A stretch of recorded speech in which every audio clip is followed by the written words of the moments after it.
and I myself, and the last is Engineer Alan Maglasang. Okay, so magkakapatid na puro lalaki. Puro lalaki. Yung bang yung father niyo ba ay ay seaman? No, he is an electronics engineer. Okay, electronics engineer ang tatay mo. So ilan ang marino sa pamilya? 3. 3 kayo mga marino. Okay. Sa madaling salita, na maganda yung pagpapatakbo ng school nila. Maaaring tama ba ako, Engineer Maglasang, na maybe because nandoon kayo, 3 kayong magkakapatid na mga marino. Na mga marino. Nakatulong ba ng gusto yan para mapanatili nyo yung pagiging top-notcher na maritime school in the Philippines? It helps a lot with the 3 of us together to put up the maritime institution. Okay. Engineer, may nabanggit si Engineer Nelson na yung dekada 90, a while ago, Engineer, yung unang assessment ng Commission on Higher Education, nangunguna ang Misamis Institute of Technology. Pakiulit niyo nga pa, kailan ito? That was 1998. 1998 to 1994. Okay. No, 2004. Ay, to 2004. So more or less, mga ilang taon yun, Engineer? 98 to 2004? Roughly 6 years. more than 5 years. 6 years. 6 years. 5 years to 6 years. Okay. Yeah. Now, may sa likod ng magandang balitang yan, sa likod ng magandang istorya yan, may malungkot na balita. Yun. Okay.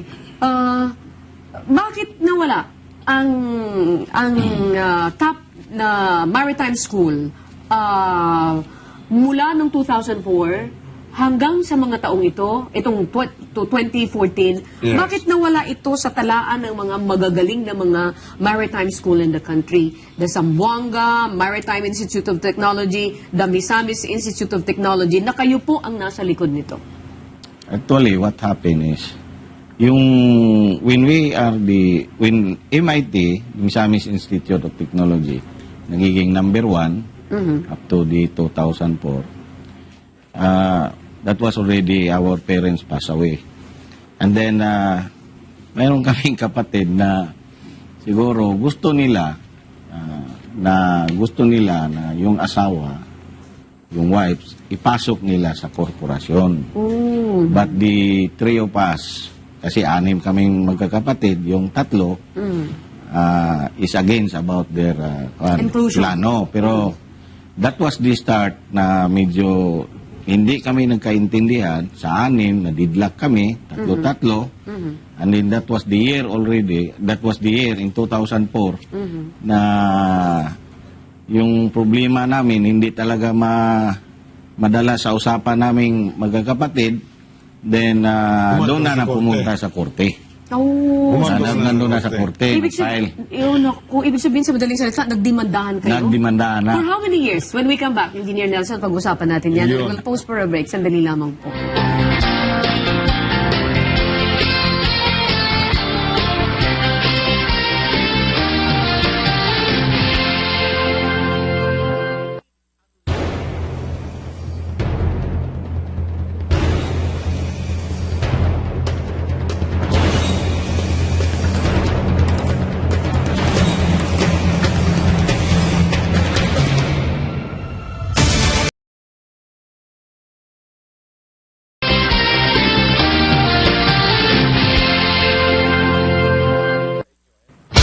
Okay, balikan muli natin ang ating discussion ngayong gabi dito sa Tinig ng Marino. Medyo may masaklap ito, Engineer. Yung dati mong in-establish na eskwelahan. Imagine for how many years, consecutive years na ito ay nananatiling on top pagkatapos biglang gumuho. Ano sinasabi doon kanina ni Captain Maglasang? Dahil yung mga asawa nagpumilit na ma-include sila sa maging incorporator. Na magkasama sila sa board of directors. O, yun ang, doon nag-umpisa ang sigalot, no? In fact, Anne, I would like you to know na yung anak ko, graduate doon sa Misamis Institute of Technology bago siya pumunta sa Maritime Academy of Malaysia. Okay. Napakaganda yan. Graduate yung anak mo dito sa binabanggit mo. Kasi mayroon din akong research na nagawa, Engineer Nelson, na itong eskwelahan na ninyo, that time, ito yung kauna-unahing eskwelahan sa buong Pilipinas na nakakuha ng 100%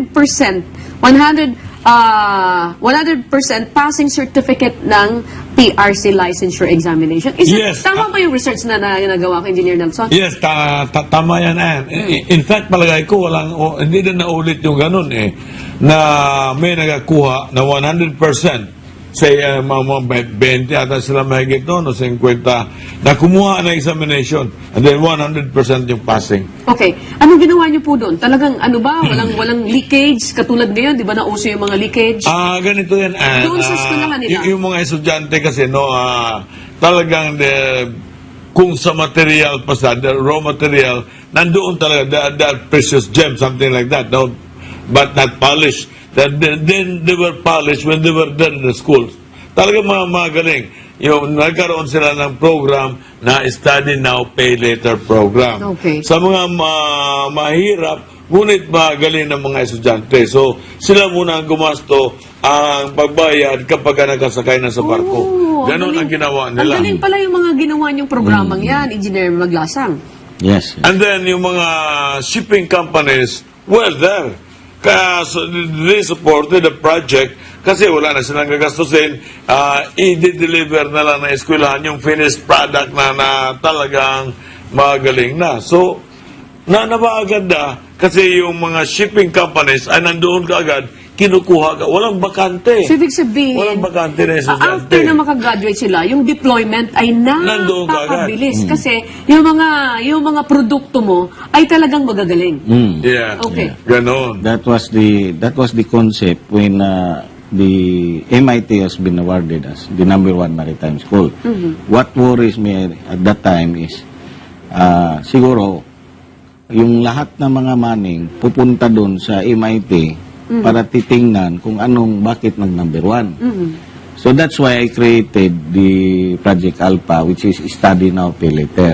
Okay. Which is to assist para makuha natin yung mga estudyante na mahirap para mapasok doon sa project.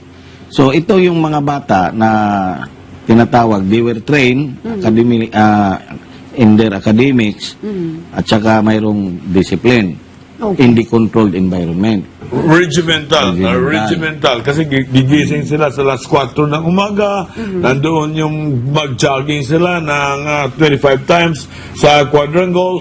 Push up ng 100 times. Parang militar. Talagang military. Something like military training na kailangan pag ganitong oras, talagang patay na ang ilaw, tulog na sila, ganun. So, ibig sabihin, napakaganda ng training. Napakaganda ng training. Doon sa eskwelahan ninyo po. Now, but the problem is, noong 2004, nag-start na magkaroon ng kaso ito. Ngayon ay 2014. Any development as far as the case is concerned? Actually, last April 21, 2014, that was the last case that we have in Zamboanga City tungkol doon sa GSMIT, Zamboanga del Sur. Kami ang nanalo. Oh, so you have reason from the to lower court celebrate. to the Court of Appeals, so kami ang nanalo. So you have Decided. reason again to celebrate. Yeah, but yun nga, it's sad to say that one of our brother passed away on August, I think. And before they won the case. August Yeah. 11. Alin yun? Yung kaalyado o yung Yung sa amin. Kanyado din. Sa amin. Oh, Sa amin. okay. Sa side So, sa amin. bali lima na sila ngayon. Pangailan taon Lima na na po yun? sila ngayon. Namatay siya August 11. Okay. August 11. Last year? This year. This year. Oh. Na-take over namin yung school, the property, August 18. Okay. So, with one battalion of policemen. Oh, ganun. The order from the court. Yeah, merong police, Yun ang reason ba kung sa bakit DG, and then namatay siya? army. No, actually, namatay siya because of the stroke. Okay. So, ibig sabihin, napakatindi pala nito, engineer, ha? Yung magkakapatid na nagkaroon ng problema sa... 14 years. 14 years. Pero nanalo kayo. Now, Yes, yes. eto na tayo ngayon. May sad story, mayroon na masayang may masayang ending ito eh. Kasi ngayon, binabanggit ni Captain Maglasang no, April 21, nanalo na sila sa Korte Suprema. Now, how are you going to regain? How are you going to rebuild? Do you have plans to rebuild this? Ano ba yung plano mo sayang yung naumpisahan ninyong napakagandang pangalan, Engineer Nelson. I hope you will agree with me dahil yung anak nyo naging graduate din dito, yung binabanggit natin na 100% ng kanilang mga graduate, pag nung kumuha ng exam, 100%. Pumasa. Talagang pumasa itong mga estudyante dito. Now, how are you going to regain? Maire-rebuild nyo ba itong eskwelahan nyo, Captain Maglasang? Oo, ma-rebuild natin yan because sa tingin ko ngayon, mas madali ito i-compare ko at the time in 1995. Dahil dito, mayroon na akong track record. Yung 98, So, and it is very, with our experience also, from this situation now with the CHED Marina, sigurado ako na yung school natin, makakaya pa rin natin. Na i-rebuild. You are determined to rebuild this? Yes. I am really determined to rebuild. Together with your four? With two schools. With the four brothers that are, three brothers now, no? Running the institution. First, the financial aspect, and then the second one, the determination. And of course, nevertheless, mayroon na tayong alumni na program natin. Yung 2004, we got the 100% passing on the PRC performance. Okay. Why is it important, Engineer, especially dito sa kaso ninyo, na yung pangalan ng eskwelahan, napaka-importante. Yeah. Pangalawa, yung passing, yung percentage ng mga pumapasa ng mga estudyante ay napaka-importante dahil 100% ang pumapasa. Why is this important para sa mga marinong Pilipino? Engineer, ikaw sumagot noon. Yeah, kasi kapag nakikita na yung track record mo, no, ng mga ship owners na ang produkto ng iyong eskwelahan ay ganyan, of course, balik-balikan ka ng mga ship owners at nakakasiguro sila na ang kalidad ng iyong produkto ay talaga maganda. Okay. Yung bang business na ito, Engineer Maglasang, ay... Captain Maglasang, ito bang ganitong klaseng negosyo? From the start, malaki ang gagastusin mo dito. And then if we will talk about the profit of this, yung profit nito, mga more or less, mga ilang taon mo ito muna bubunuin bago ka. Matagal din siguro dahil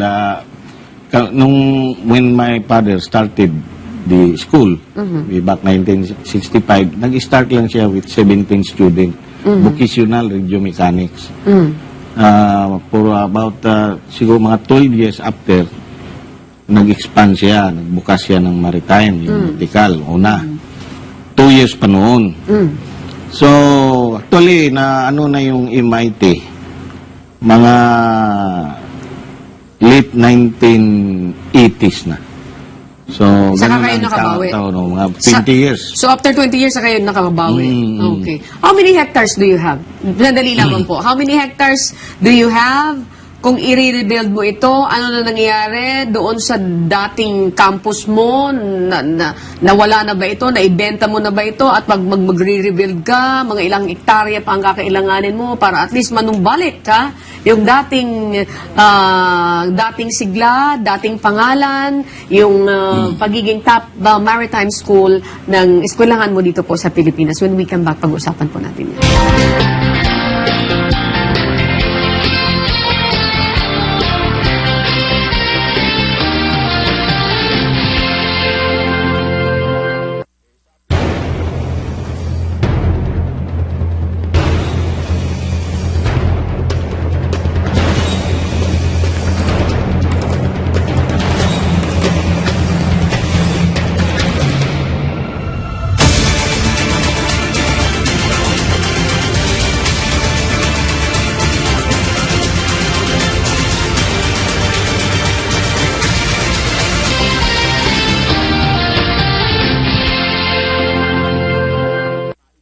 Okay, muli po nagbabalik ang Tinig ng Marino. We have Engineer Nelson Ramirez here, ang ating co-host, and of course, Captain Maglasang.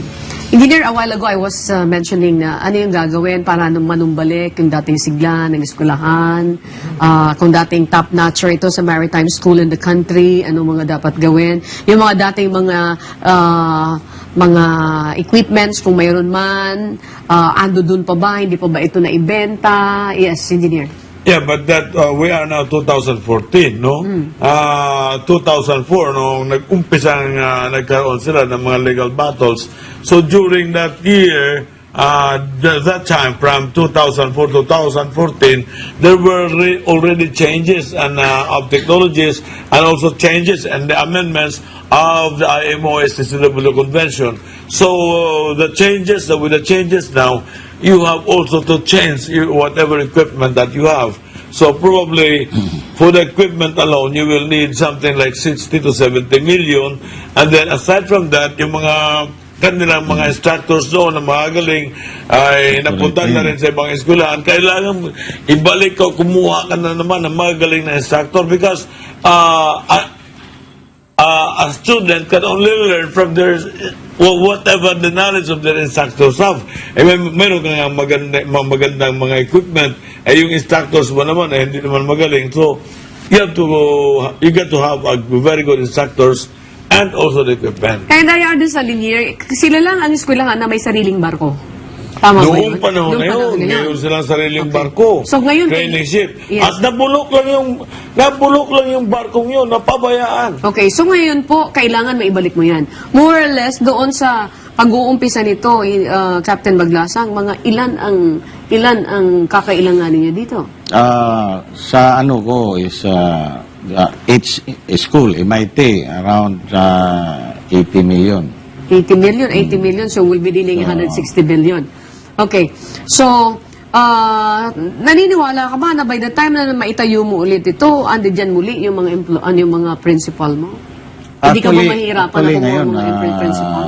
First is you have to replenish the equipment. That is the first. And then the instructor. Okay. Kasi yung iba, wala na dyan. So, we have to hire another. Tama yung kay Engineer And yung Nelson instructor mo, ang lalaki ng sahod niyan dapat. Oh, yes. Hindi po Of pwede course. pasahuran niya ng yung minimum pay. Hindi po pwede with allowances, di ba? Okay. So, yun ang mga magiging point of concentration niyo po, Captain Maglasang.